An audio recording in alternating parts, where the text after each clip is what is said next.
Yes, that should work now.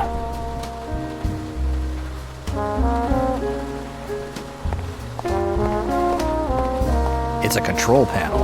I think it's used to control the pulleys hooked to the roof. An indicator light just turned on. Now it should work.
Yes, if I position them like this, I should be able to reach the opposite side of the shipyard.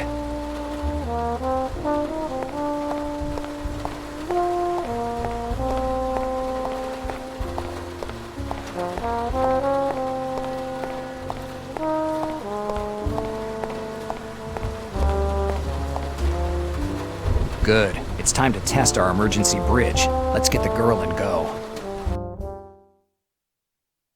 In the balance. I'm always in the balance. Whether it's a whiskey bottle or wooden planks, it makes no difference. My life is always in the balance.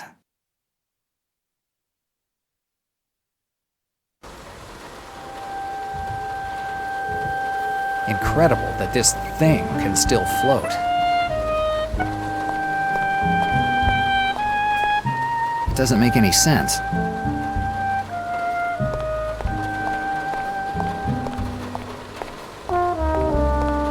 Boat launches that, luckily, will never see the sea. The wood is starting to rot, and the nails are completely rusted.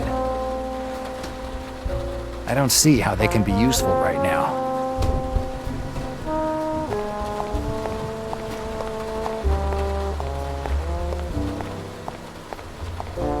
As long as this barrel stays there, I won't be able to open the door. It probably weighs at least double my weight. It's impossible to move it as long as it's full.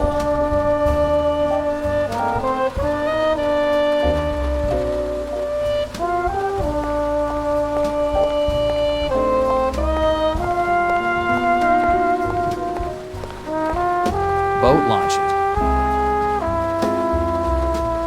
Barrels and more barrels. It doesn't seem like there's anything else in this workyard. Maybe one of the nails used on these boats could be helpful.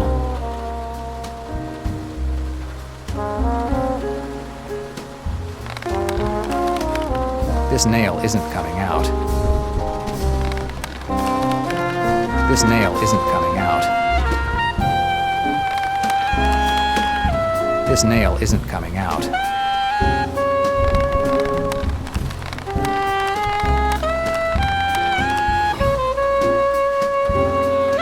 The rust doesn't seem to have corroded it completely. It can still be used.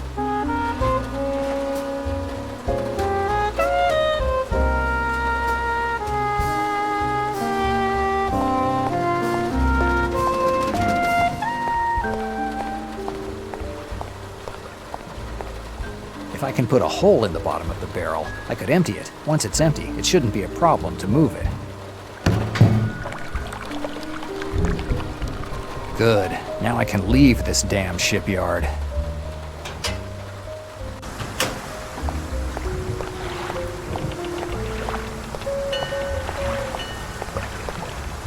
John? Oh, you here? Where you go? Nowhere in particular. Start the car. We have to leave quickly. Quickly? What have happened? You have ended in trouble again? Enough questions. Get ready to leave. I have to get something from the yard, and then we'll go. I don't like this. You go to port without girl, and now girl in my cab. It's not your cab. Oh, always looking at detail. Anyway, it's not normal find girl at port. At port, they're fish, bull, homeless people, not good. At the port, you find whatever is left behind. Until now, I found a dead body and a kid. Maybe someone else was luckier. You need go to police. I don't want to be accused of kidnapping because of you. Forget the police and drive. Pointless talking to you. I've heard that before, but people keep trying. And you still not tell me where we going. Someone is looking for this girl, and it looks like they would do anything to get her. Taking her to my house would be stupid. You only need half a brain and a telephone book to figure out where I live. Hence, I need a safe place.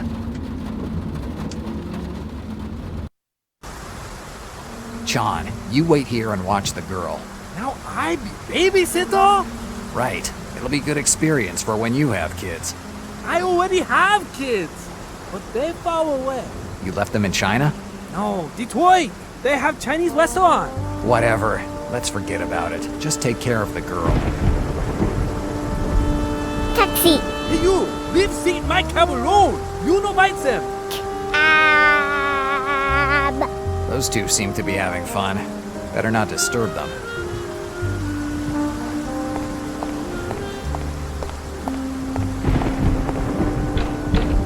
Greta. Dannazione. Greta, answer me. Who is this? Greta, it's Jack. Jack? Do you know what time it is? I know, Greta, but I need your help. You can't make up your mind on what brand of whiskey to get drunk on? It's got nothing to do with booze. Open up. First, tell me why you're at the door to my place in the middle of the night. Open up and I'll tell you. I have no intention of opening this door unless you give me a good reason to do so. What was that? The reason why I'm here. But that's a kid's voice. What trouble are you in? Let me in and I'll tell you the whole story. While I'm explaining the whole thing, Greta helps me with my busted lip. That ape at the port almost ripped off my whole jaw. I tell her about Sean, the girl, and why I came here. After some convincing, she agrees to take care of the girl. When she's done cleaning me up, she takes the girl upstairs and is kind enough to leave a bottle of whiskey on the table. Ignoring the fact that my cut lip might reopen, I down a few glasses.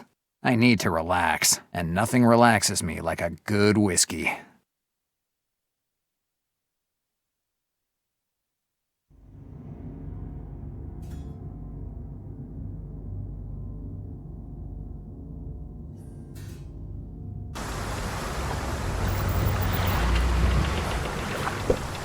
Come on. Wake up. We need to get on board. Right. We have a boat to catch. It's the car that I came in. No, I can't use the car. Based on how things are turning out, the only way I can leave this city is by sea. It doesn't look like there's anything besides crates, barrels, and sacks in the entire port. There's not much left of that rowboat. It doesn't look like the right vessel to leave the city. These warehouses will all be abandoned now.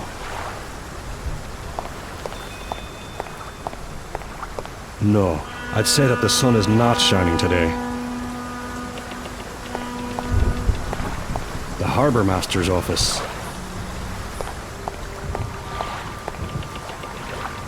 Is this where you're bored? Son, didn't anyone ever tell you to say hello before you start asking questions? I'm in a hurry. Yeah, you kids today are always in a hurry. You're always running around and only doing things halfway. Things take time, otherwise you just end up with a bunch of crap. I'll keep that in mind, but I need to get on board urgently. Son, I don't know what brought you and that little girl here, but this isn't a tourist port.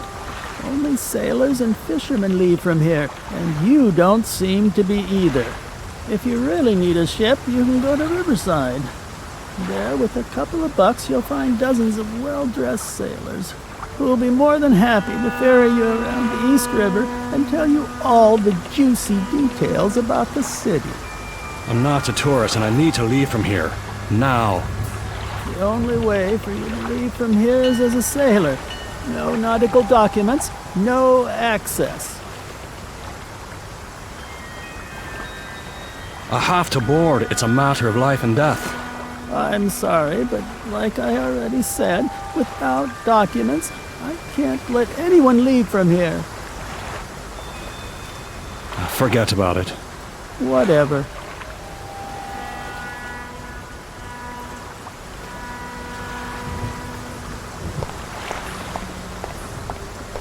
First, I have to go through all the procedures to board. I don't know the time or the pier where the ship I have to board docks.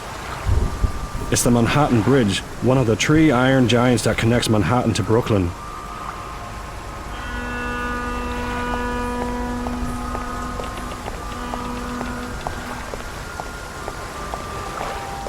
One of those rods that are used to measure the depth of the water.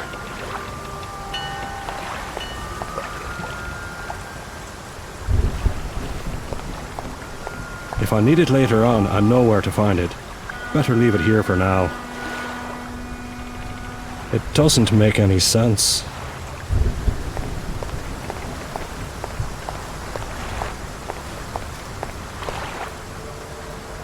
Here are my papers.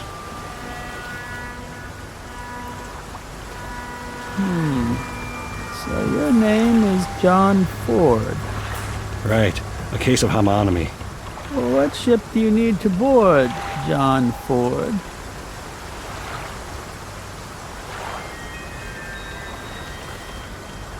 The first one that sets sail. Sorry, son.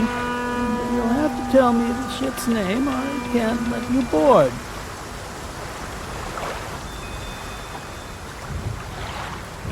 I don't remember the name.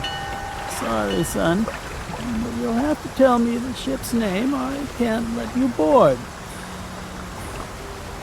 Forget about it. Whatever.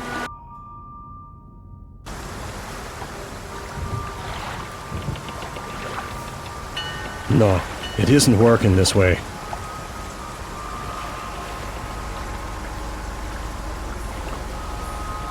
Sainte Marie. That's the only thing I can read on this napkin. I can't make out the rest. Mr. Ford, you know what ship you need to board? The Sainte Marie. Sainte Marie something. I don't remember the whole name. The Sainte Marie de la Mer. I know that you aren't a sailor or a fisherman, but at least try to study your part better for the next time, son. There won't be a next time. One last thing. The girl's boarding documents are in order, but her name isn't on them. Is she your daughter? Yes, she's my daughter. What's her name? Emily. Emily Fard. Okay, the documents are in order. The Sainte Marie de la Mer will dock in a few hours. Thanks. Good luck, son. You'll need it. Right.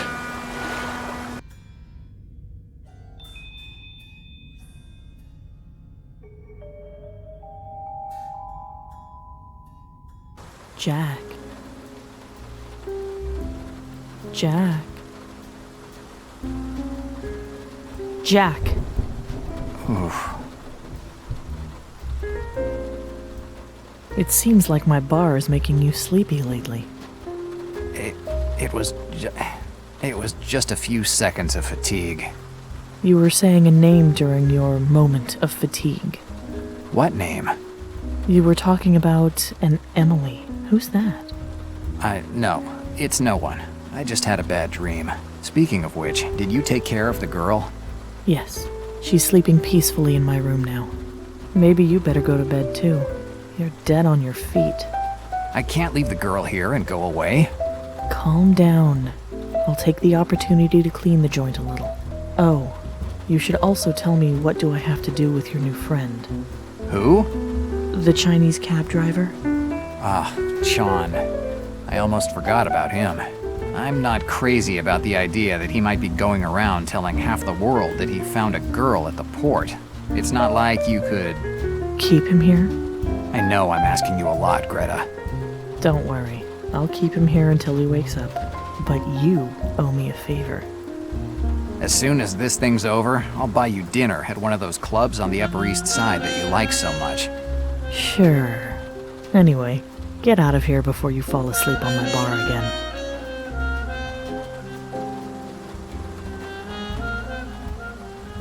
Jack, go to sleep. You're dead on your feet.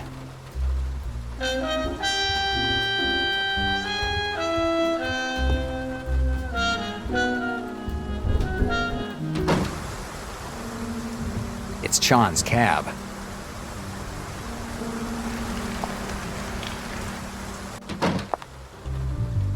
Slavansky is in the porter's lodge. He spends his whole day in that hole. Good evening, De Niro. Hi, Slavansky. I guess you got my letter.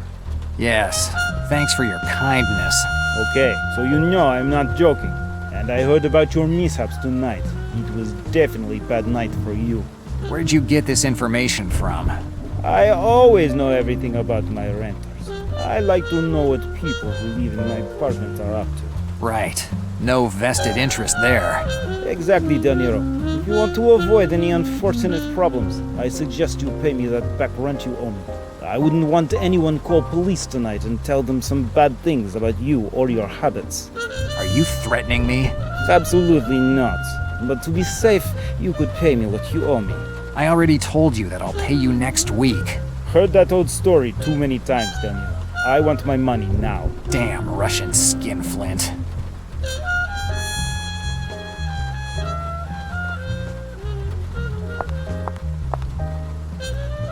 Here's your money. Okay, De Niro. This way we can get back to our pleasant owner-renter relationship, huh?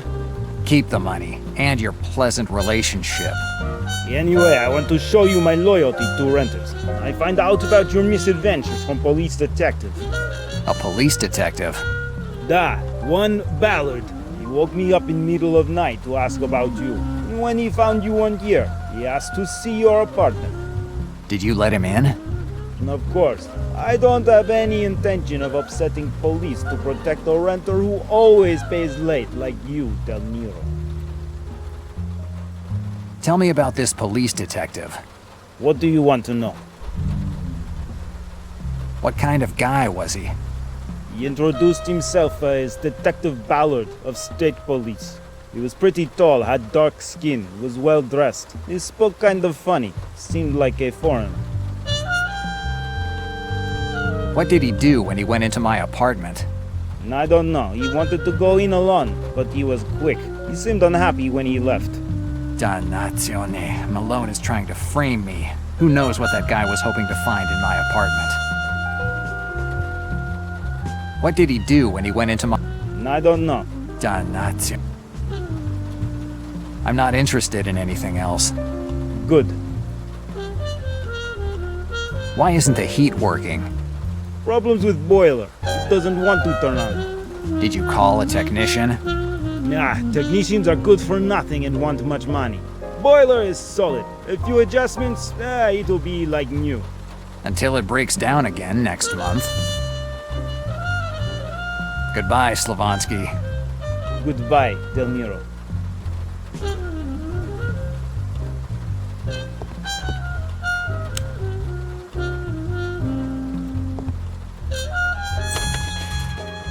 A few hours of sleep should get me back in shape.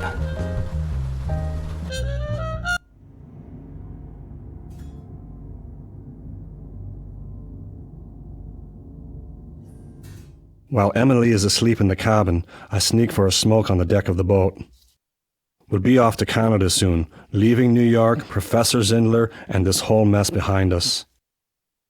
We made it. We're safe, I think. But the barrel of a gun between me shoulder blades makes me think otherwise. It's the Turk. He found us. With a sleight of hand worthy of a surgeon, he slides his hand over me holster, puts on the safety, and takes me gun. He pushes the gun into me back and starts talking with that horrible accent of his. He's talking about something, but I'm not listening. I'm too focused on finding a way to get out of this situation. But I can't think of anything. If I make one false move, the Turk will pump my gut full of lead. All of a sudden, fortune smiles on me. A big wave hits the boat, sending it rocking. The Turk loses his balance. A fraction of a second, and I'm on him. His gun lets off a shot. I ignore it. I don't have time to figure out what it hit. I gather all my strength and head for the hold. The Turk falls like a sack of bricks. That should keep him in line for a little while. Grabbing Emily, I get off the boat. They know where I am, and I have to hurry up and run away. I don't have much time. I have to find a place to hide Emily. If the Turk got to me, it won't take the others long to get here too.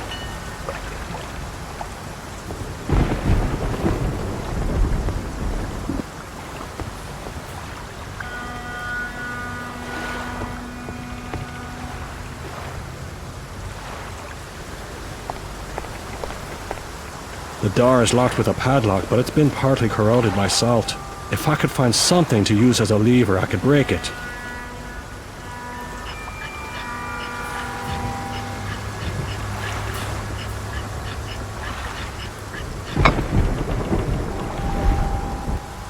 I was able to get a part of the plate off.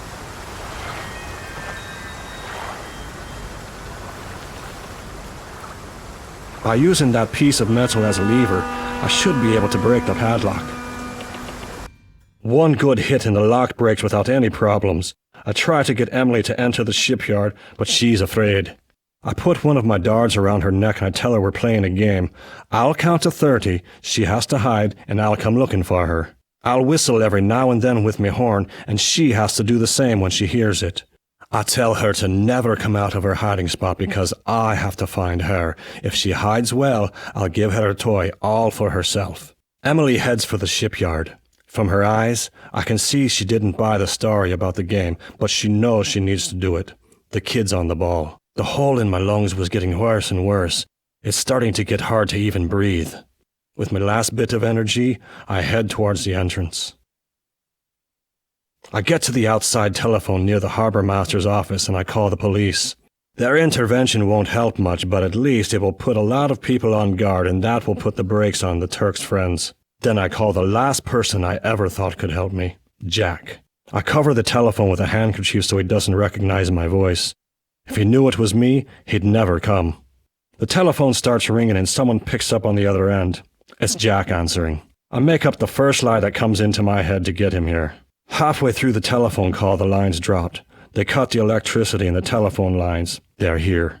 I did everything I could, but now all that's left is to wait for the end, and I certainly don't want to do it here. If I have to die, I want to do so somewhere decent with the sound of the waves in my ears and the sight of the moon slashing through the rainy sky. Yes, it's a good place for a goodbye.